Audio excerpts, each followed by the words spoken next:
Hello, welcome to this presentation today on working with queer veterans in a therapeutic space. My name is Djinn Thompson. My pronouns are she or they, and I am accompanied today by Maddisen Cardwell, and her pronouns are she, her, and we are both Michigan State University MSW students and also in the cohort of the Combat Veterans Certificate Program. I'm going to let Maddisen start us off. Yeah, so I'm going to go over a brief overview of meeting veterans' unique mental health needs in a clinical space. Just giving you a brief overview. So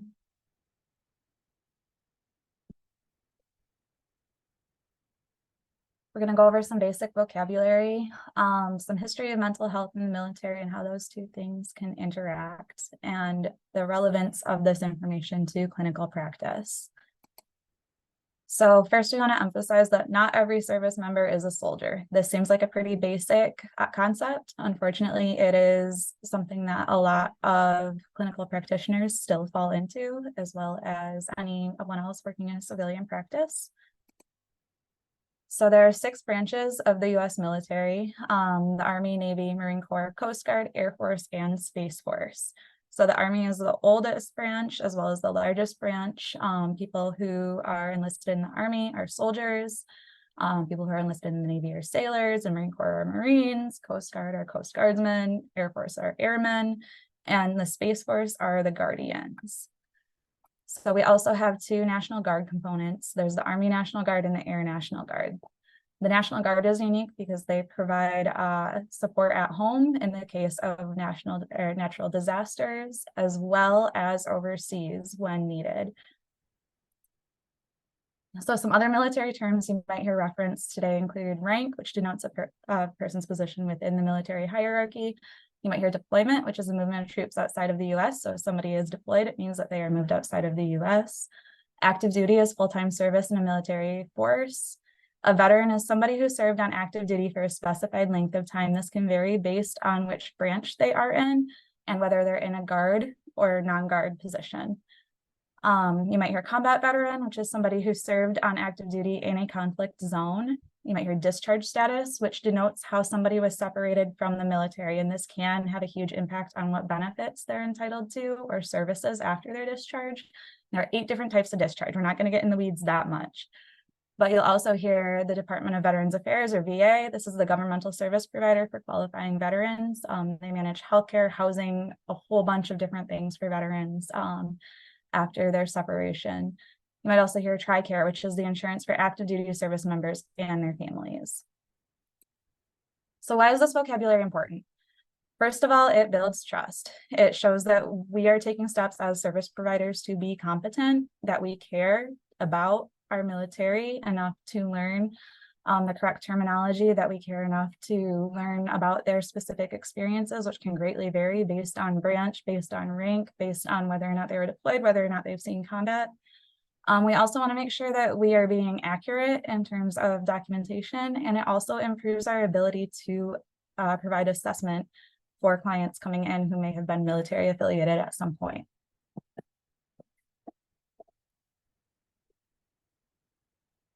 All right, so military culture and mental health. Mental health is still very stigmatized within the military. It's stigmatized across the board in our society. However, that stigmatization is amplified within the military. It's not the top priority for the military. The top priority is to be able to go in and win wars and win battles and keep people alive. So mental health care is not a top priority in terms of that. If anything, sometimes there is a push to put it on the back burner, especially in times of combat. Military masculinity is another subject that Djinn will cover shortly. However, this really emphasizes for both men and women in the military the promotion of self-reliance. You don't want to reach out to anybody for help. You're going to manage everything yourself. There's also a fear of traumatization or re-traumatization. So this would be reliving those triggering events, reliving some of the worst things that have happened to people. There's a fear of separation or demotion. Mental health diagnoses can carry a huge weight for somebody who is in the military. You can't enlist in the military if you have a significant mental health diagnosis. And if you're diagnosed with something while in the military, you may be medically discharged. There are severe wait times for most services through the VA for therapy or psychiatry. And sometimes when a veteran gets into a service provider, they experience incompetent care. So that's kind of why we're providing this primer, is to hopefully increase the competency within our clinical field. So we need to create safe, welcoming environments for our veterans, specifically our combat veterans. So some general considerations when working with people who have been military affiliated, our veterans, our active duty. You want to be very careful of your nonverbals. I like to call this a therapeutic poker face. We do this with all clients, but particularly with people who have served in the military. Some of them have seen truly traumatic things, and the last thing you want to do as a therapist, as they are describing this trauma to you, is to look scared. There have been veterans who have reported that they have seen therapists, but during assessment, when they talk about the things that they have seen and the things that they are struggling with, the therapist looked scared. Military members are trained to protect, so they naturally pull back into themselves because they do not want to scare their therapist. So you want to make sure that you are very conscious of your nonverbals, be very open, do not look afraid. Military culture, the language, crass, crude, direct. You're going to hear cussing. If you can't do that, maybe you should not consider working with military members. They speak their mind and they don't put a filter on it. Punctuality is really important when working with anybody who has been involved in the military. If you're not 15 minutes early, you're late. You want to be on time to sessions, particularly with veterans. If you say we are starting at 10 o'clock, you want to be there at 10 o'clock. And then routine is also very important, especially for people who are recently separated from the military. They're used to structured, regimented, and controlled routines. So you don't want to break from that. You want to avoid canceling sessions. All of that will help to build your rapport with anybody that you're working with who has been military affiliated. We should be including questions about military involvement in our assessments for all clients. So military affiliation is an identity. It is part of somebody's intersectional identity if they have served, if they have a spouse who has served, if they are the child of somebody who has served. You want to be asking questions like, have you or anyone in your family served in the military? If they respond with yes, you're going to want to ask what branch or rank, were you deployed, did you see combat, what was your job? The biggest question not to ask is if somebody has killed someone. If they want you to know, they'll tell you. If you are going to be providing therapy for somebody who has served in combat, they will tell you eventually, but do not ask.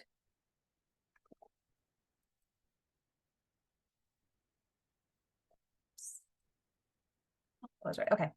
Assessing risk. Suicidality is a huge risk within the veteran population. 20 veterans in the US die by suicide per day, with post 9/11 veterans being at the highest risk for suicide ever out of any conflict. Vietnam veterans comprise the largest veteran population in the US. They have the second highest rate of suicide. And queer veterans are 7 times more likely to commit suicide than non-queer veterans. So I made this iceberg graphic. Above the water, we see the things that we typically acknowledge as being issues with veterans: PTSD, suicide, physical injury or disability, the visible stuff, substance use, sleep difficulties, emotional dysregulation, all of those things that you kind of think of when you think of the stereotype of a veteran, especially a combat veteran. Under the iceberg, though, there are the things that we might not know unless we take the time to think about all of the issues that impact veterans as they transition home. So this would be isolation, loss of purpose, traumatic brain injuries, those invisible injuries, domestic violence, genitourinary injuries or dysfunction, vocational difficulties, moral injury, which we'll talk more about in just a second, chronic pain, loss of relationships, incarceration, lack of access to care, grief, poverty, and tinnitus are all more of those invisible factors that significantly impact veterans upon their return home.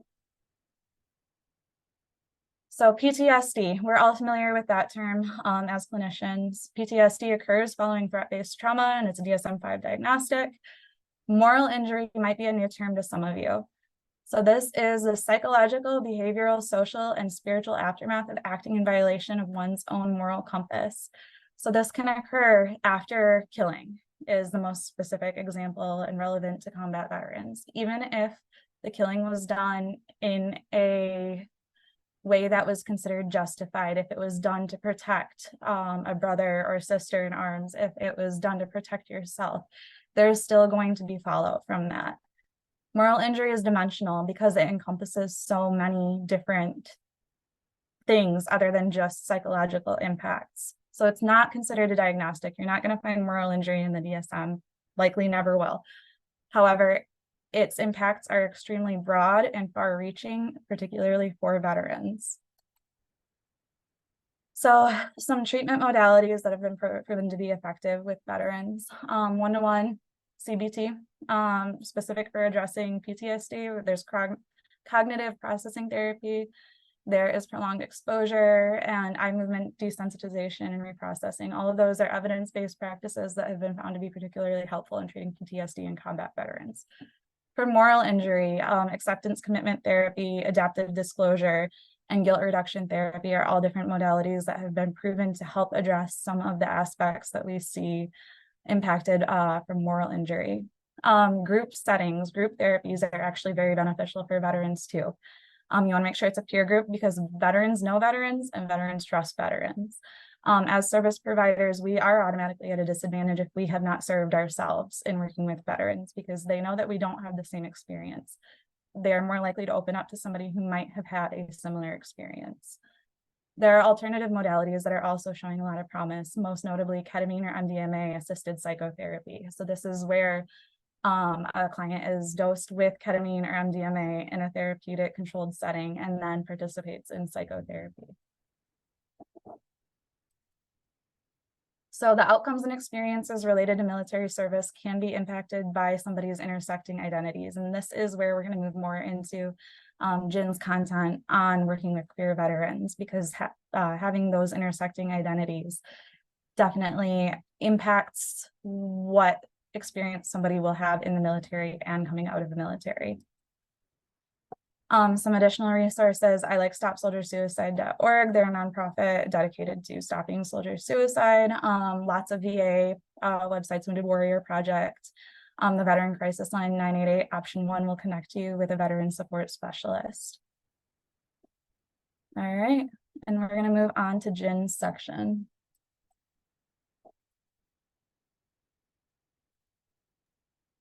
Thank you, Maddisen. I'm going to talk today about some of the more specific issues around working with queer veterans. Give me just a minute to share my screen here.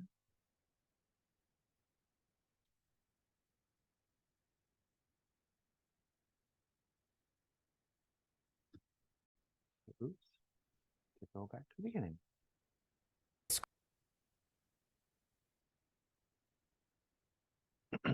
Sorry about that. Give me 1 second. Okay.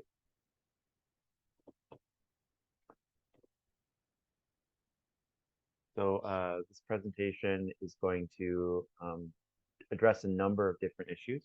We're going to talk about the timeline of working with the timeline of gays and lesbians and transgender people in the military.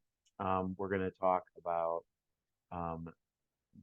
how we're talking about like what we call legacy trauma. So the ways that these policies that have been established during the history of the military have resulted in lasting trauma, lasting issues for veterans, even though we're now in a period of time where like gay and lesbian people can serve openly, transgender people can serve openly. All that stuff has been to some degree rectified. However, there's still a lot of stuff going on that impacts the way that veterans may need care. I'm going to talk about some specific statistics on transgender veterans, mostly because I'm a transgender woman. That impacted me reading some of this stuff, so I think it's really important to highlight. Then I'm going to talk about the theory of minority, minority stress theory, and how that comes into play when working with any queer people, but also specifically queer veterans. And then I'm going to talk a little bit more about how to have veteran-friendly practice. So there will also be some videos to watch during this, and I hope you enjoy it.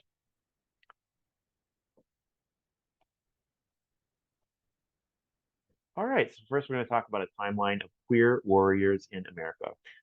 During this presentation, I'm going to be using the term warriors as a generic term for people in any branch of the military, because once again, like Maddisen said earlier, people sometimes tend to use soldier as a generic term. However, that term applies specifically to people who have been in the Army. We want to make sure that we're using the proper term. So in 1949, the United States military issued its very first anti-homosexual statement. And it was published and applicable to all branches of the U.S. military. And that was signed into effect by President Truman. So right after World War II. In 1982, the U.S. Congress passed an explicit ban on gay and lesbians joining the military at all. And that was signed into law by President Reagan. In 1993, we have the very famous Don't Ask, Don't Tell policy, which was signed into law by President Bill Clinton. This was a very poor compromise decision. Bill Clinton has said in many speeches that he really wanted to eliminate the explicit ban on gay and lesbians joining the military, but he did not have the political capital or the agreement of other members of Congress in order to do that. So Don't Ask, Don't Tell became kind of the imperfect compromise at the time. That meant that it wasn't against the law for gay and lesbian people to join the military. However, they were not allowed to disclose that they were gay, and the military was not allowed to ask if they were gay. This policy ended up resulting in some really challenging situations for a number of gay and lesbian people. Most of the time, you'll hear that people ended up in situations where they were tended to be blackmailed by people who found out that they were gay or lesbian. Those blackmail could result in monetary. It could be like lack of promotion. Sometimes people faced sexual assault that they were not allowed. They were prevented from reporting on because of Don't Ask, Don't Tell. So in 2011, President Obama repealed the Don't Ask, Don't Tell policy. And then in 2013, spousal and family benefits were extended to same-sex dependents of military families. In 2016, Obama also he lifted the ban on transgender service members in the military. And then almost immediately after being elected, one of his first things, Donald Trump reinstalled the ban on transgender service members. Then in 2021, President Biden relifted the transgender service ban.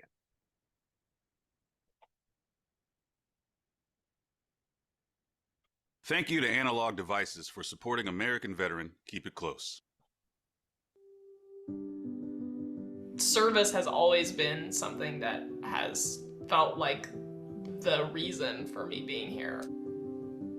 I've seen firsthand how policy changes can impact your life. I was able to serve openly because of the repeal of Don't Ask, Don't Tell. So my entire life and ability to exist in this world, to be free, truly free, didn't just happen by chance. I want to dedicate my life to the opportunity to leave the world better than you found it.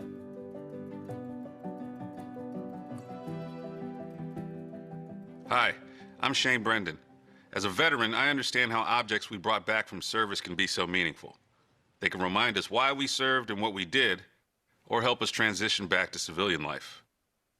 Today I talk with a veteran whose object served as a reminder that change and progress are worth fighting for.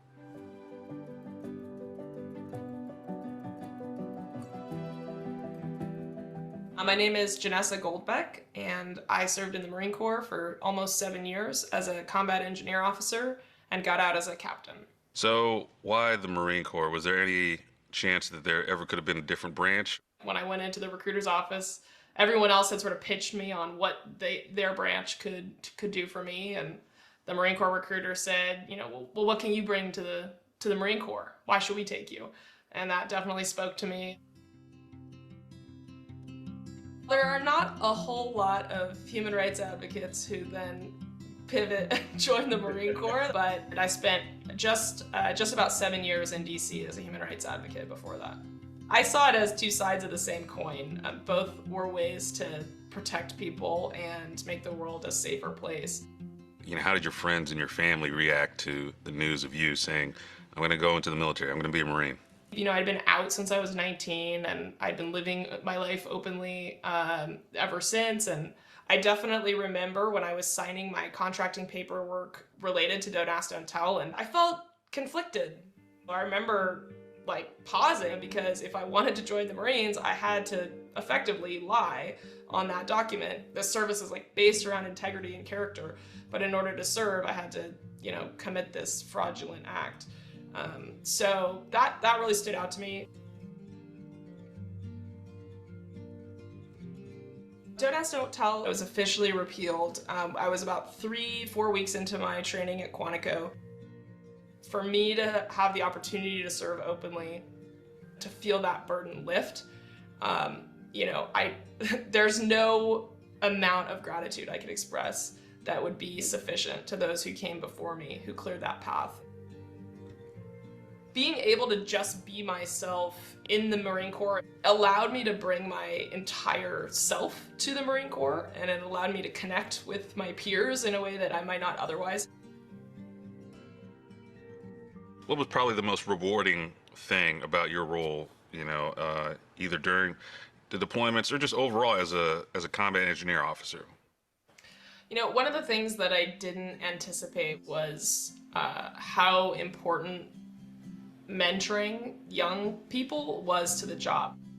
As an officer, it's your job to know what's going on in the personal lives of your Marines and sailors, and really get to know them and understand what it is that they want to do with their lives, what makes them tick, what challenges they've faced. And so I didn't anticipate that getting to have those relationships and build those friendships and honestly like family ties to people from all walks of life, many of whom grew up in extremely different circumstances than I did, that would be the most rewarding part of my service.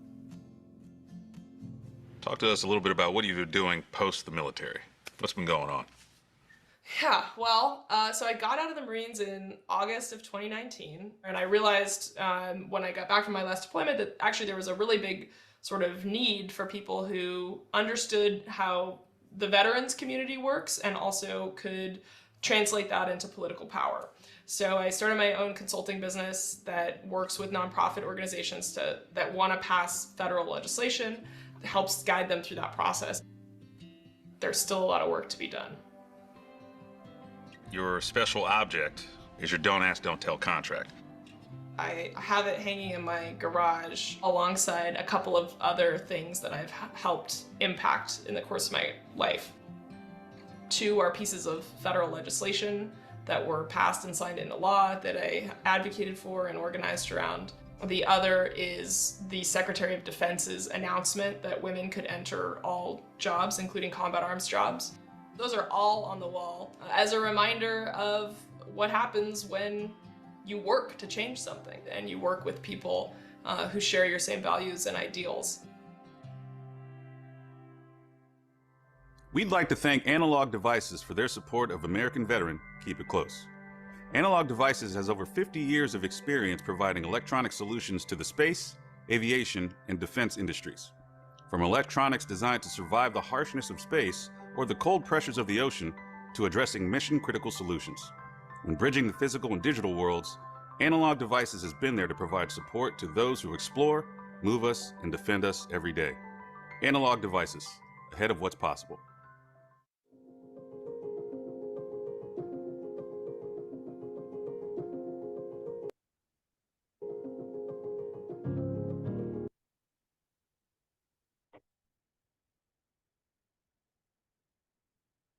Oops. Okay, so that was just a little bit about the history of gay and lesbian, transgender, and queer people in the military. Now I'd like to talk a little bit about what we call legacy trauma. So when I say legacy trauma, what I mean is that while Don't Ask, Don't Tell has been gone for 12 years, many of the wounds that resulted from Don't Ask, Don't Tell, and also the many years of just flat out illegality for gay and lesbian people to participate in the military, those wounds are still with us in many, many ways. So many vets still struggle to remove less than honorable discharges, and even criminal convictions, which are directly related to them coming out or being outed. Oh, that's a typo. Or being outed during Don't Ask, Don't Tell. This, what we call paperwork oppression, has a lot of impacts on people's lives. So access to VA healthcare is something that is really important to be aware of as a therapist, as a provider. One of the things that when I came into this program that I was not aware of, my assumption was that the VA was an organization that existed to provide healthcare benefits to all veterans. This is not the case at all. The VA operates somewhat similarly to any insurance company, or very specifically, if you're familiar with the Social Security disability benefits system, the VA is very similar to that. So each veteran has to go through a process where it's determined what percentage of their medical or psychological needs are a direct impact of injuries that occurred during their employment as a member of the armed services. So if it's determined that their mental health issues are not related to combat, or their service as a military person, then they just don't have access to treatment. And more importantly, without an honorable discharge from the military, many soldiers and airmen and sailors do not have access to any services from the VA. So one of the things that has come up often in terms of mental health care is that warriors will oftentimes be kind of railroaded out of the military due to things like PTSD, moral injury, trauma generally. And then those folks are kind of in a place where they feel like it's important to hide their experiences, hide their mental illness, hide their trauma, because it is very possible that rather than receiving the proper treatment or having access to treatment for injuries that occur as a result of their service, they will actually be pushed out of the military with a less than honorable discharge for quote unquote behaviors, and then they don't have access to treatment through the VA. So it's really important that we understand that this issues of paperwork oppression limits people's access to the healthcare that they need. It can limit their access to jobs, housing. So one of the things that really carried my family personally into the middle class in this country was that my grandfather had access to a VA home loan when he came back from World War II, and he ended up buying a whole farm. And that was a really big step into my family becoming members of the middle class. My grandfather and my grandmother were both very poor. And those things, if you don't have access to those things, if you are discharged less than honorably. Also, tuition benefits. Many people come into the military because they want to get free college, and if you're discharged less than honorably, then you're not eligible for those benefits. So it's really important that we address these things. Another thing that Maddisen brought up before is the issue of military masculinity. It's very difficult for gay and lesbian, transgender, bisexual people, even today, with where nominally it's acceptable to be a queer person in the military. There's still a very high, intense culture of masculinity, especially in the Marine, within the military. So it's expected that you're tough, that you don't show emotion, that you can, suck it up and take it.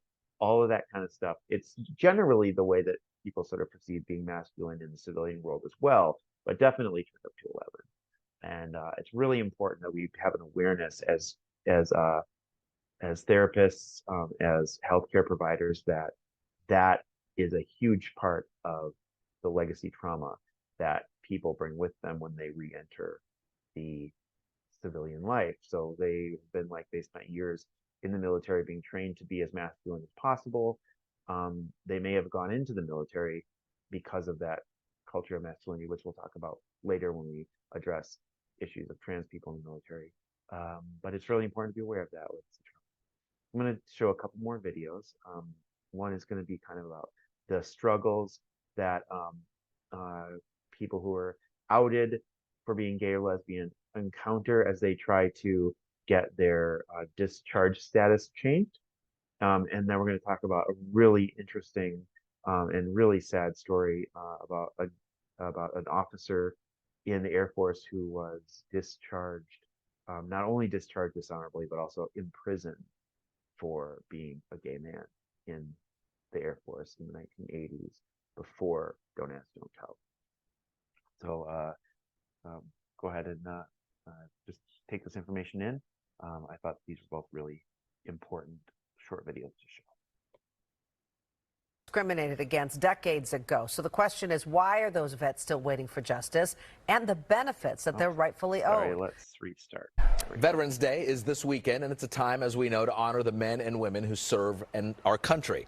But there are thousands of vets who are still without the VA benefits that they deserve. Now, the military admits that they were discriminated against decades ago. So the question is, why are those vets still waiting for justice and the benefits that they're rightfully owed? Here's senior investigative reporter Brigad Shaban. Lily Stefanidis remembers being tossed into a cell while serving with the Navy. Not for something the sailor did, but all because of who the veteran is. They actually locked you up behind bars. They locked me behind bars for a couple days and gave me a couple slices of bread and a cup of ice every morning, and that was what I got. For decades in America, being LGBTQ could get you thrown out of service under the military's homosexual conduct policy. Department of Defense records obtained by our investigative unit show more than 32,000 vets were forced out since 1980. More than 100,000 veterans since World War II. I'm disgusted. I'm disgusted by that. Stefanidis, who identifies as non-binary, was ultimately kicked out of the Navy in the late 80s. Official military paperwork blamed homosexuality, giving Stefanidis what's known as an other-than-honorable discharge, which can leave veterans without valuable VA benefits like healthcare, tuition, and home loans. Stefanidis spent years homeless, struggling with addiction. I felt that I was kind of something to be discarded. This changed you. Absolutely. It absolutely changed me. It altered the trajectory of my life. You know, what I would have done and what I could have been, or what service I might have been to my country, I will never know. And that is heartbreaking for me. The U.S. government did away with its anti-gay rules back in 2011 when it repealed the now infamous Don't Ask, Don't Tell policy, which had forced gays and lesbians to serve silently. Vets now wanting a discharge status upgrade have to apply through their individual military branch. But to collect the benefits they're owed, they still have to contact the VA. Those remain two separate applications, sometimes leaving vets waiting months or even more than a year. It can be really psychologically damaging for people to go through. Megan O'Leary is with the veterans advocacy group Swords to Plowshares and regularly helps low-income vets get the services they're owed. It's very concerning because at the end of the day, what we have here is a population of vets who are not getting benefits that they are ultimately entitled to. And so that's a wrong that needs to be righted by the VA and Department of Defense. Only about 1,400 veterans have had their discharge upgraded or military record corrected. The Defense Secretary acknowledges the process can be difficult, but says the department is working to make it more accessible and efficient. In September, the Department of Defense announced plans to take the burden off veterans by proactively reviewing and correcting military records for veterans discharged because of their sexual orientation, but only for those discharged during Don't Ask, Don't Tell. leaving out the thousands of other veterans who were previously kicked out. Meanwhile, the DoD tells us there is still no timeline for when its new process will actually begin. As for the VA, records we obtained show its review process is now about 2.5 times faster than what it was 5 years ago. But it's still taking the VA an average of 233 days to determine benefit eligibility for discharged vets.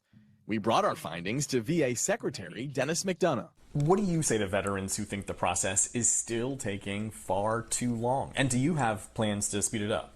I'm bound and determined to resolve that process, not because the rules are that important, but because the rules represent individual veterans' lives. He's doing well. After spending more than 30 years without VA benefits, Stefanidis finally got them. But it took the VA about a year to process the application. And they're still waiting for the military to upgrade the veteran's discharge status to honorable and remove that reference to homosexuality listed on the official discharge form. It doesn't really make sense to me at all that I have to jump through hoops to get something that is rightfully mine. The burden to fix all this still seems to rest on your shoulders. Yeah.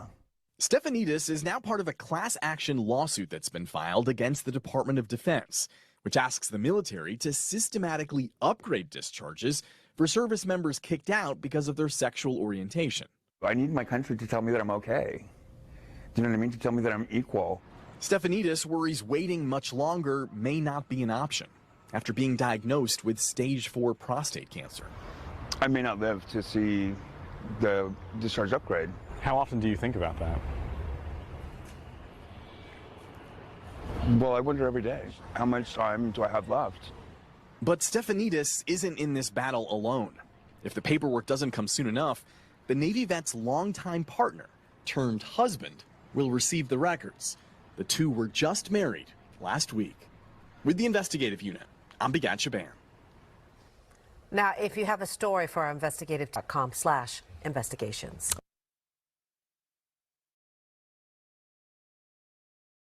To clear their records from World War II until.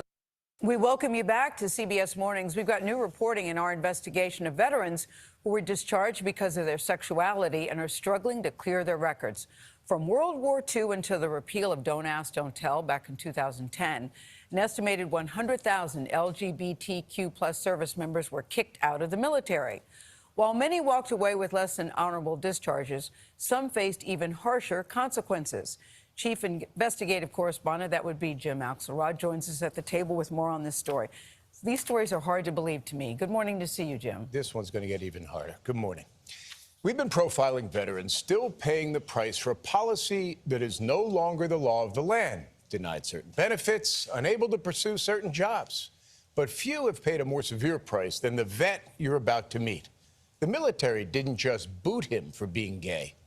The military put him in prison.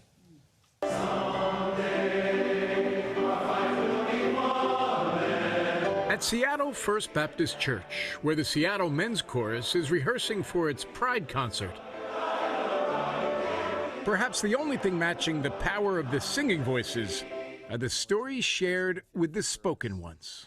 As my sexual identity blossomed, I battled with how to live the covert double life that was required of LGBTQ military members at that time. Like the story of Steve Morose and his time as an Air Force officer in the late 1980s when gay men and women could not serve openly. It all came crashing down in 1990 when an investigation into an enlisted friend led to my being court-martialed for conduct on becoming an officer. The son of an Air Force Master Sergeant, Morose had an excellent record until the Air Force discovered he was gay and charged him with 3 counts of consensual sodomy and 2 for conduct unbecoming an officer. You were looking at 17 years in prison. I was 5 years per sodomy charge and a year per conduct unbecoming charge. For living your truth. For being me. It wasn't uncommon then for gay service members to be court-martialed and thrown out of the military. So Morose pleaded guilty, but the judge had other ideas. So when he came back in and sat down and said his decision was 24 months of confinement, my heart sank. Because again, I thought my military life was over, But in that moment, I thought my life was over. And was sentenced to 2 years at Fort Leavenworth. Can you describe Leavenworth to me? I mean, I did get to know people that were there for life, who for rape, for murder. Was it a tough place? It's a prison. Was the military justice system used to punish gay and lesbian members of the military for their sexuality? 100%. Retired Lieutenant Colonel Rachel Van Landingham is a law professor who served 24 years in the Air Force. Is Steve Morose's case unique? There are thousands that have been incarcerated for their sexuality. A 6-month CBS News investigation found the military used a range of cover charges to target gay and lesbian service members for their sexuality before and even during Don't Ask, Don't Tell. Article 125 directly criminalized unnatural copulation, but other statutes included conduct unbecoming, indecent acts, and making false official statements. The numbers are very difficult to actually ascertain because there were so many alternative ways to involuntarily separate an individual from the military without putting on paper that you were doing so because of their sexual orientation. Does the United States military know just how many people have been imprisoned for their sexuality? No, because they don't want to know. But could they figure this out? Yes, if they cared enough, they could go through the records. Decades after his release from Fort Leavenworth, Steve Morose is still paying the price. I wasn't able to become a police dispatcher. Why couldn't you be a police dispatcher? Because I have a record. Because I have an FBI file. Because you're a felon? Correct. Have you ever thought, I want my record cleared. I want my discharge upgraded. I want access to my benefits? I have, and I didn't pursue it, partly because I had heard how hard it was. How difficult is it for someone like Steve to have his conviction overturned? It's way more difficult than it should be. It should be incredibly easy. But Morose and an untold number of other veterans are still waiting for the Pentagon to make things right. They have the ability to do a retroactive look and say people who are hanging under the weight of something that is no longer valid should be made whole. What could be bigger than restoring someone's humanity, a sense of justice to somebody's life? Especially if you're that person, nothing. In a statement to CBS News, a Defense Department spokesperson said, as they always do, it would be inappropriate to comment on a specific case, adding the department cannot legally, quote, set aside a conviction once appellate review is complete. The spokesperson also encouraged veterans who believe they were wrongfully discharged to reach out to the applicable review board to determine their eligibility for relief. That I will tell you what the Pentagon continues to do is decline our request to sit down and answer some questions about what is a fundamentally broken process. But I like how you phrase it, as they always do. We cannot comment at this time. But if the Pentagon can't do anything to overturn this, who can? Well, we asked Rachel Van Landingham that question, the expert we just heard from, and because what Steve Morose and other veterans have been told to seek a presidential pardon. And Van Landingham just laughed, said they ought to buy some lottery tickets while they're at it. They got a better chance of winning the lottery than getting a presidential pardon. And then, of course, the question is it lingering homophobia or is it just bureaucratic inefficiency? Well, you know what's never been done? There's never been a formal apology issued, not to this point, so we could start there. So it's like a great start. So is the military doing anything to address this now? I wish I knew. I wish I could tell you, but that would require them answering some questions. Well, Jim, I'll tell you what, doing stories like this will help apply pressure in areas that need it. Appreciate you.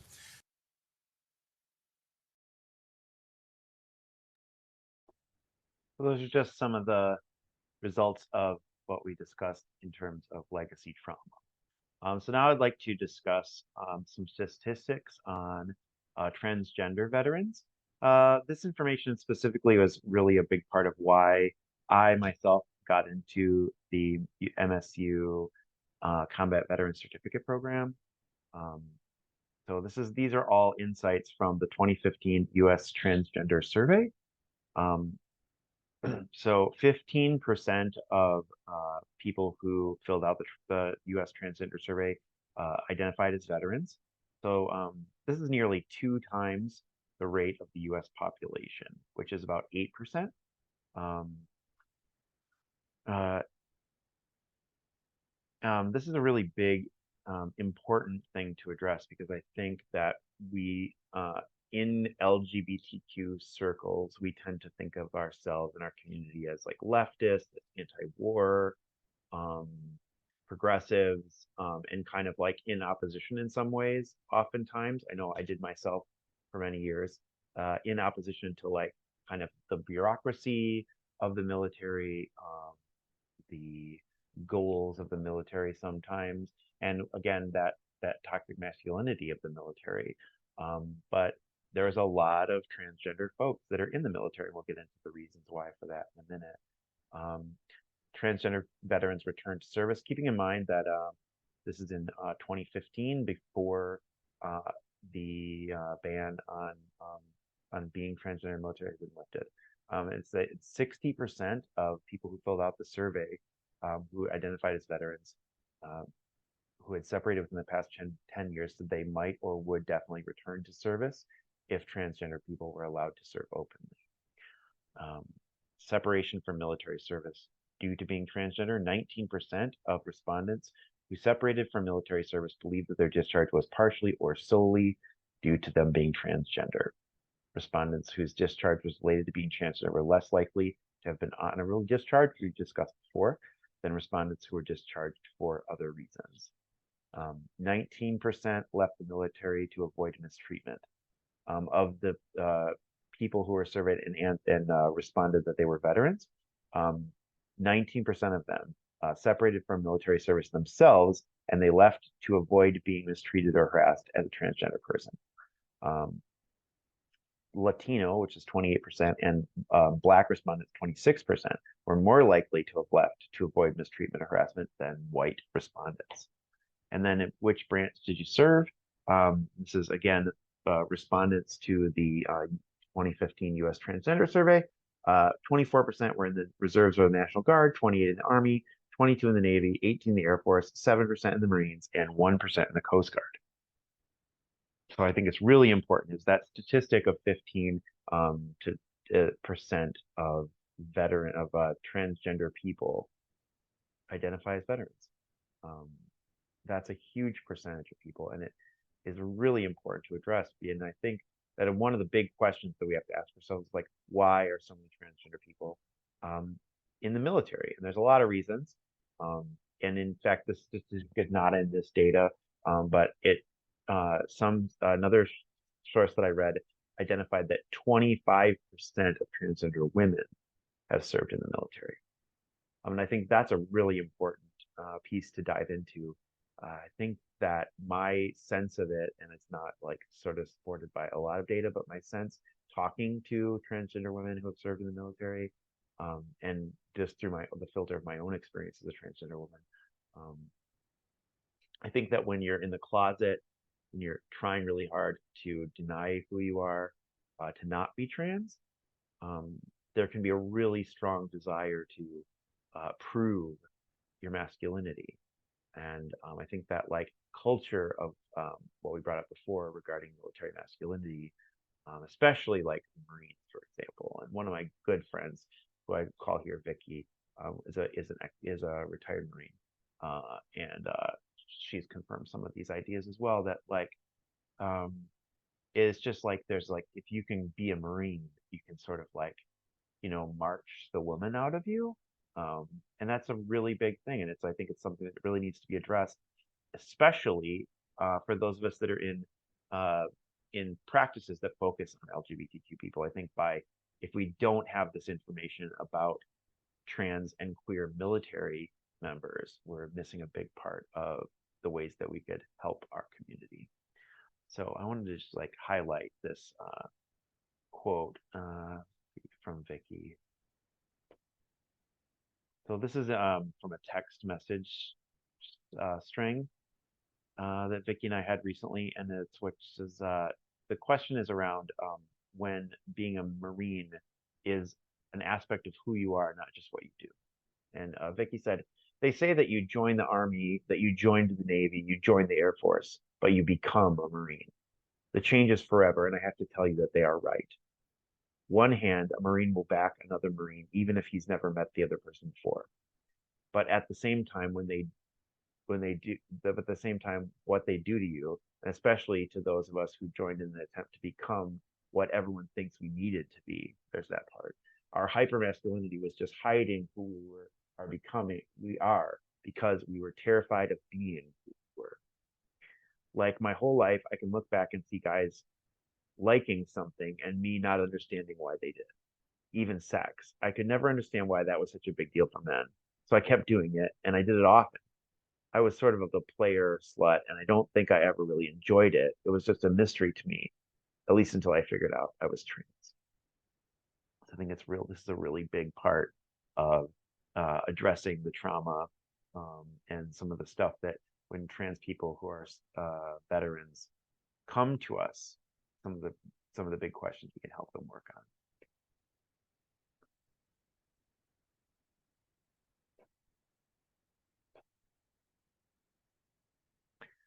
And then finally, next I want to talk about minority stress theory. All of this information comes from the book Affirmative Counseling for Transgender and Gender Diverse Clients by Dickey and Puckett. So this is a model for helping therapists understand the queer experience. Some of you who already work with queer people may be already familiar with some of these concepts, but since we will be presenting this video to a pretty diverse crowd of people, we do want to kind of address these things. So stressors can come from distal and proximal sources. By distal, I mean those that are overt or enacted from the outside of the person. Proximal meaning those stressors that come from inside the person, such as internalized transphobia or homophobia, hypervigilance, and self-loathing. This was originally a concept that was developed for working with cis, gay, and lesbian clients. First of all, we have the trauma of identity concealment, which is a proximal stressor. This can be something that's important to work through for any queer client. It has really unique qualities for trans clients and very unique, which is what we talked about before in what we saw in the videos, very important when working with queer veterans. So this need to conceal your identity, sometimes referred to in the trans community as living stealth, or just like not even coming out. These things can be like huge levels of trauma. Once people do come out, or if they're coming to therapy, these can be like really big things to address. Next, we're going to talk about other stressors which are trans-specific. So there's things like misgendering, dead naming, non-affirmation by the military, by their family members. There's vicarious exposure to stress narratives of others. So we're constantly being exposed to the news or that was kind of telling us like this law was passed or that law was passed. And there's all these different specific stressors for being trans that can come up in therapy. And then we have increased vigilance. So because there's all these ways that trans people are being actively discriminated against in society today, the individual trans person carries with them a lot of increased vigilance, but also people who have been in combat situations carry that with them anyway, even if they're like straight cis people. There's a lot of sort of vigilance trauma that comes with being a veteran. So when you're a transgender veteran, you have all of the sort of intersectional trauma of being a trans person, along with all the intersectional trauma of being a veteran, and all of that increased vigilance kind of piled up on top of you. It can be really difficult to deal with. And then again, just addressing the current political climate for trans people in the United States. There's so much energy around using trans people as a political bludgeon. And you can see all of the laws that have been passed just in the last few years to criminalize being trans, to prevent trans people, whether it's youth or adults, from access to healthcare. It's a really scary time to be a trans person. And it's especially scary because a lot of us came out, in the sort of towards the end of the Obama era, when it felt like it was going to be a safe time to be a trans person. And then all of a sudden it became a really unsafe time to be a trans person. And there's a lot to unpack there in therapy and inside of our own selves. And then finally, I want to address how to set up, and Maddisen did cover a little bit of this, how to be an affirming place for queer veterans. Again, like Maddisen worded it, that like vets know how to take care of vets. I talked about community care. People are best equipped to take care of one another when they have mutual things in common. So I think it's really important that we, as queer providers, create a space to include queer veterans in our practices. And so in addressing intersectionality, healthcare disparities obviously exist.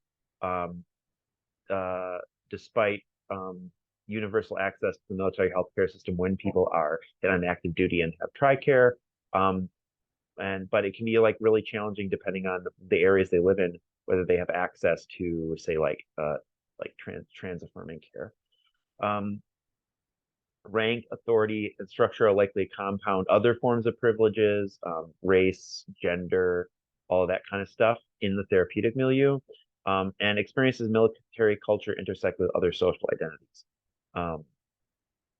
So again, what we talked about with Vicky, this whole idea of like being a Marine is more important than any other identity you have, that really becomes complicated for folks when the other identities that they're carrying are in direct opposition to, like, side of the culture of the military. How a clinician can respond. So you need to acknowledge your own privilege. Obviously, we do this all the time in practice. We need to explore with humanity the lived experiences of our warrior clients. We need to respect the role that the military has had in shaping their lived experience. The folks, especially combat veterans, have had dramatic experiences that can be really difficult for civilians to comprehend. Maddisen and I have been really blessed to be a part of the Combat Veterans Certificate Program at Michigan State, and that has created a really unique environment for us to kind of get a little window into some of the experiences that veterans have. It's given us a really unique insight, I think, from still being civilians, and yet getting this like unique experience and hearing their stories. And so anybody that's interested in this, I would definitely recommend this program. It is offered as part of the MSW at Michigan State, but also it's offered as a CE program as well. So be aware of how different identities shape the military context, as we talked about, and articulate for the client how your experiences can be leveraged in their benefit. And then questions that I want people to ask themselves as they leave this are, how often do you assess your patient's military status and history? I think, like all of us, as we go through, need to kind of look at our intake paperwork. Are we asking those questions that Maddisen addressed in the beginning of our talk, in terms of not just in the therapy setting, but also in the intake paperwork, so the therapist can be prepared going into a conversation to know what roles people have served in the military and how it's impacted their lives. So how detailed is your assessment of the history? What questions are we including? And how does this inform your care or your perception of their lived experiences? And then just keeping in mind that LGBTQ vets have, as Maddisen mentioned, a higher rate of suicide and suicidal ideation and suicide attempts than other civilian queer people, or also cishet vets, due to increased social isolation in both communities. They also have, to keep in mind, an increased level of intimate partner violence versus the civilian queer population. So that's really important to keep in mind when you're providing therapy space for folks.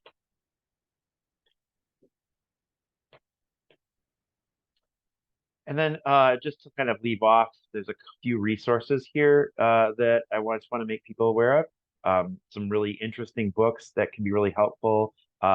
This Coming Out Under Fire is a really interesting one. This is a history of gay men and women that served during World War II. There's a book that's available there's a book that's available. There's also a film documentary with that same title, which is available to watch for free on YouTube or Tubi. Another film that's really interesting is Transmilitary. That is also available for free on YouTube. Other books you can explore are Out in the Military, Out in the Army, My Life as a Gay Soldier by James Wharton, Conduct Unbecoming, which is a very extensive history of gays and lesbians in the U.S. military by Randy Schultz. And Gays in Uniform is a really interesting book too. It's the secret reports from the Pentagon about how gay and lesbian people have been treated in the military, and mostly what the military has not done to rectify that situation. So I'd recommend all of these resources. This slideshow will be available if you'd like to watch some previews of those films. And yeah, I just want to say thank you for being here, and thank you for taking part in our little webinar. Have a wonderful day. Maddisen, do you want to add anything else? Oh, looks like I lost Maddisen. Okay. Well, have a great day, and thank you for listening. Bye.